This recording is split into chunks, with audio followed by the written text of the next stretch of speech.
Hello everyone, welcome back to my YouTube channel political Atlas.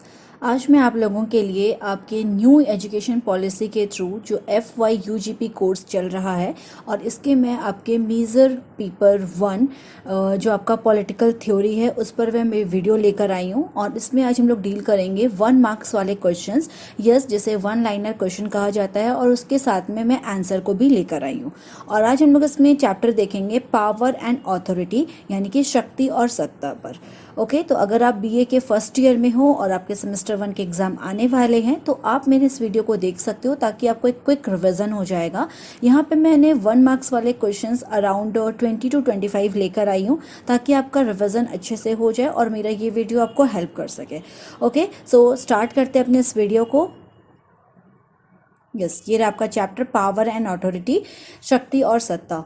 1 liner question with answer. Question के साथ आपको answer भी मिलेगा, because अभी आपके पास टाइम नहीं है कि आप आंसर को ढूंढो, इसलिए मैं आपके लिए आंसर को भी यहाँ पे ले आई हूँ। और ये दोनों लैंग्वेज में है, English and Hindi, both language में आपको मिल जाएगा। ओके, तो स्टार्ट कर लेते हैं। First question is, who has studied power from N idealistic and humanitarian point of view? किसने शक्ति का अध्ययन आदर्शवादी और मानवीय दृष्टि से किया है? यस, इसका आंसर है सोक्राट एंड प्लेटो। सुकरात और प्लेटो इसका सही आंसर होगा। Second question is, who has studied power from a realistic point of view? किसने शक्ति का अध्ययन यथार्थ दृष्टि से किया है? रियलिस्टिक पॉइंट ऑफ व्यू से किसने किया है? तो इसके आंसर है Aristotle, Hobbes, Machiavelli and Thrasymachus. अरस्तु, हॉब्स, मैकियावेली या फिर थ्रेसिमेकस है। Next, who gave a new shape to the study of power in psychological terms? शक्ति के अध्ययन को नया रूप किसने दिया? अगर समाजशास्त्रीय दृष्टिकोण से पूछा जाए तो सही आंसर है max weber. Next question, who wrote the book systematic theory? Systematic theory जो पुस्तक है, इसकी रचना किसने की है? ये बुक है आपका कैटलीन का। Next question is, who is the author of politics, who gets what, when and how? Politics, who gets what, when and how के लेखक कौन है? तो इसका सही आंसर है हेरोल्ड लासवेल। ये लासवेल की बुक है। Next question is, who called politics the science of power? किसने राजनीति को शक्ति का विज्ञान कहा? इसका आंसर भी कैटलीन होगा। Next question is, who is the author of the book power and society? यानी कि पावर और सोसाइटी जो पुस्तक है, इसके लेखक कौन है? तो 2 लोगों ने मिलकर इस बुक को लिखा है, हेराल्ड लासवेल एंड कापलान ने।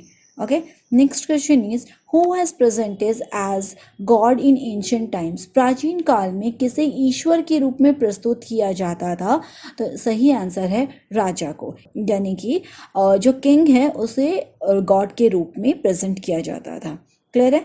Next question is, according to the पावरिस्ट with whom does political power always reside?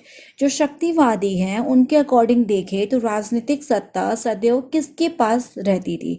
तो इनके अकॉर्डिंग जो पावर होगा वो है एलिट क्लास के पास, यानी कि विशिष्ट वर्ग के पास रहती थी। Next question is, according to Robert Dahl, one form of power is corruption, then what is the other form? Robert Dahl के अकॉर्डिंग देखें तो शक्ति का एक रूप अगर उत्पीड़न है तो दूसरा रूप क्या होगा? तो दूसरा रूप बताया गया है ऑथोरिटी को, इट मीन्स सत्ता को। Next question is, right any one source of power? शक्ति का कोई भी एक स्रोत लिखना है। तो आपके जो बुक है आपको उसमें नोट्स में भी मिल जाएंगे कि पावर के काफ़ी ज़्यादा सोर्सेज बताए गए हैं, जिसमें से किसी भी एक सोर्स को लिखना है। कुछ सोर्सेज को यहाँ पे मेंशन कर दिया है, तो आप इसमें से कोई भी लिख सकते हो। नॉलेज है, साइज है, ऑर्गेनाइजेशन, प्रोसेसेस यानी कि ज्ञान, आकार, संगठन, प्राप्तियाँ या और भी कुछ होगा तो वो भी आप यहाँ पे लिख सकते हो। Next question is, who first gave the concept of power? शक्ति की अवधारणा सर्वप्रथम किसने दी? तो सबसे पहले पावर को डिफाइन किया है या कॉन्सेप्ट दिया है मैकियावेली ने। क्लियर है? Next question is, what is the another concept synonyms with the word power? यानी कि शक्ति शब्द की एक अन्य समानार्थी अवधारणा किसे कहा जाता है? ऑथोरिटी को कहा जाता है, सत्ता को कहा जाता है। Next question is, when orders are obeyed on the basis that it has always been so, then what form of authority would it be called? जब आदेशों को इस आधार पर माना जाए कि सदैव ऐसा होता आया है तो उसे सत्ता का कौन सा रूप कहा जाएगा? ओके तो इसका सही आंसर है ट्रेडिशनल ऑथोरिटी। ऑथोरिटी के 3 टाइप्स बताए गए हैं, जिसमें जो पहला ऑथोरिटी का जो टाइप है ट्रेडिशनल यानी कि परंपरागत सत्ता, इसका सही आंसर होगा। Next question is what is it called when power gets legitimacy, यानी जब शक्ति को वैधता मिल जाती है तो उसे क्या कहते हैं? इसे कहते हैं ऑथोरिटी या फिर सत्ता। यानी जब शक्ति के साथ वैधता मिल जाती है, power plus legitimacy, it gives authority. Okay next question, who said legitimate power is often called authority, किसने उचित शक्ति को सत्ता की संज्ञा कहा है? तो इसका आंसर होगा Robert Dahl. Next question is what types of power did Max Weber describe, Max Weber ने सत्ता के कितने प्रकार बताए हैं? तो मैक्स वेबर ने ऑथोरिटी के 3 तरह के टाइप्स बताए हैं या 3 प्रकार बताए। Next question is if power is the ability to command then what is called the right to command, अगर शक्ति आदेश देने की क्षमता है तो आदेश देने का अधिकार किसे कहा जाएगा? तो आदेश देने का अधिकार ऑथोरिटी या सत्ता को कहा जाएगा। Next question is what has always been the goal of power according to realist philosophers, यथार्थवादी दार्शनिकों के अनुसार शक्ति का लक्ष्य सदैव कैसा रहा है? तो जो यथार्थवादी दार्शनिक हैं, रियलिस्टिक जो थिंकर्स हैं, उन लोगों ने हमेशा पावर को पर्सनल इंटरेस्ट या सेल्फ इंटरेस्ट के साथ देखकर जोड़ा है या फिर अपने व्यक्तिगत हित के बारे में ही बात की है।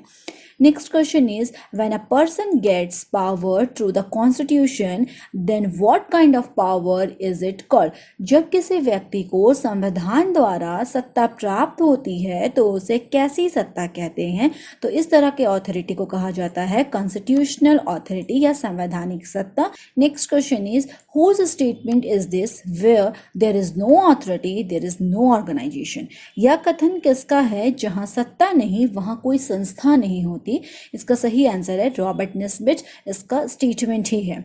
Next question is according to Webster dictionary authority is what, Webster शब्दकोश के अनुसार अथॉरिटी क्या है या अथॉरिटी का अर्थ क्या है? तो यहाँ पे अथॉरिटी का मतलब है लीगल एंड राइटफुल पावर, कानूनी और उचित शक्ति। Next question is who said by authority I mean the facility of gaining another man's assent, किसने कहा सत्ता दूसरे की स्वीकृति प्राप्त करने का एक गुण है? तो इसका सही आंसर है जोवेनल।